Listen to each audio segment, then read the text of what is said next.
Di video ini Tribun Studio akan membahas mengenai kepunahan bahasa daerah di Nusa Tenggara Timur. Karena fakta membuktikan ada 4 bahasa daerah di Provinsi Nusa Tenggara Timur yang kini terancam punah.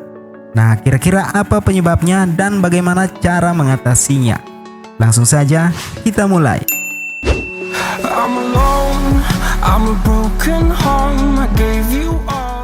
Bahasa adalah jati diri bangsa. Itulah slogan lama yang sering diungkapkan pada zaman Orde Baru. Jika kita persempit, maka bahasa daerah dapat diartikan sebagai jati diri sebuah suku bangsa.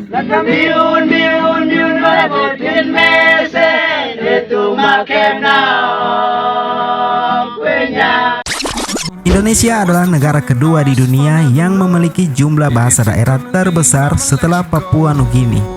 Data terakhir yang dikutip dari Kemendikbudristek tercatat ada 718 bahasa daerah di Indonesia dan Nusa Tenggara Timur merupakan provinsi ketiga di Indonesia dengan jumlah bahasa daerah terbanyak.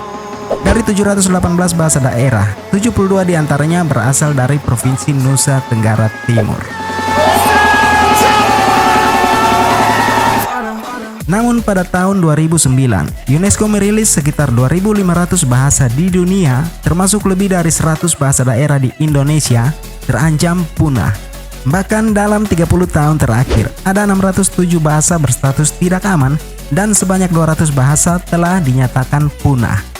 Menurut staf peneliti bahasa daerah dari Balai Bahasa Provinsi NTT, Erwin Saputra Kembaren menyebut 4 dari 72 bahasa daerah di Provinsi NTT terancam punah. Keempat bahasa daerah itu berasal dari Kabupaten Alor, yaitu bahasa Sar di Pulau Pantar Timur, bahasa Nadabang di Pantar, bahasa Reta di Pulau Pura, dan bahasa Beilel. Hal ini dikarenakan jumlah penutur bahasa yang sedikit. Khusus bahasa Beilel kondisinya sangat-sangat terancam. Bahasa ini sudah tidak digunakan lagi dalam komunikasi sehari-hari. Penutur bahasa Beilel kini hanya tersisa 3 orang saja. Banyak bahasa daerah yang kini kehilangan para penuturnya seiring pergantian generasi. Parahnya lagi, generasi muda penerusnya tidak memiliki kepedulian terhadap bahasa leluhurnya yang merupakan identitas suku bangsanya. Apa mungkin suatu hari nanti bahasa daerah kita akan menjadi sebuah artefak atau teks kuno yang diteliti kata per kata oleh para ilmuwan di masa yang akan datang? No, God, please, no! No!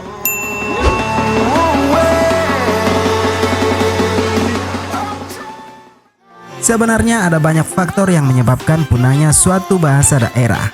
Namun menurut Guru Besar Fakultas Ilmu Budaya Universitas Padjadjaran, Profesor Dr. Cece Sobarna M.Hum, di era globalisasi sekarang ini, ada 3 faktor penyebab punahnya suatu bahasa daerah, yaitu yang pertama, adanya persaingan bahasa daerah dengan bahasa nasional dan bahasa asing. Tidak sedikit orang tua yang lebih memilih mengajarkan bahasa Inggris daripada bahasa daerah kepada anaknya, dengan beranggapan kemampuan berbahasa Inggris akan jauh lebih berguna daripada bahasa daerah. Apalagi dengan penggunaan bahasa nasional dalam kehidupan sehari-hari membuat bahasa daerah semakin ditinggalkan. Kedua, adanya anggapan keliru bahwa penggunaan bahasa daerah merupakan simbol keterbelakangan dan ketertinggalan, terutama di kalangan anak muda. Nah, stigma negatif ini sering sekali terjadi di Nusa Tenggara Timur.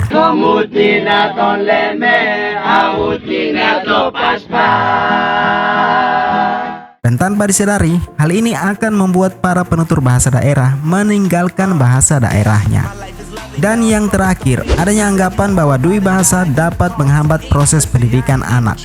Anak-anak yang sejak kecil terbiasa berbahasa daerah di lingkungan rumahnya dianggap akan lambat dalam proses belajar karena dalam kegiatan belajar di sekolah menggunakan bahasa nasional, walaupun sebenarnya itu tidak benar.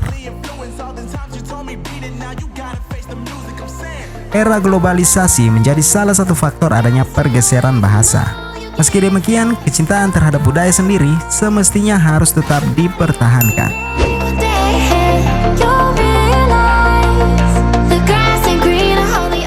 Jika dilihat dari faktor penyebabnya menurut Profesor Cece Sobarna, maka cara melawan kepunahan dini bahasa daerah harus dimulai dari diri kita masing-masing dengan mengubah pola pikir dan cara pandang terhadap bahasa daerah sebagai identitas suku bangsa yang mencerminkan kebinekaan bangsa Indonesia.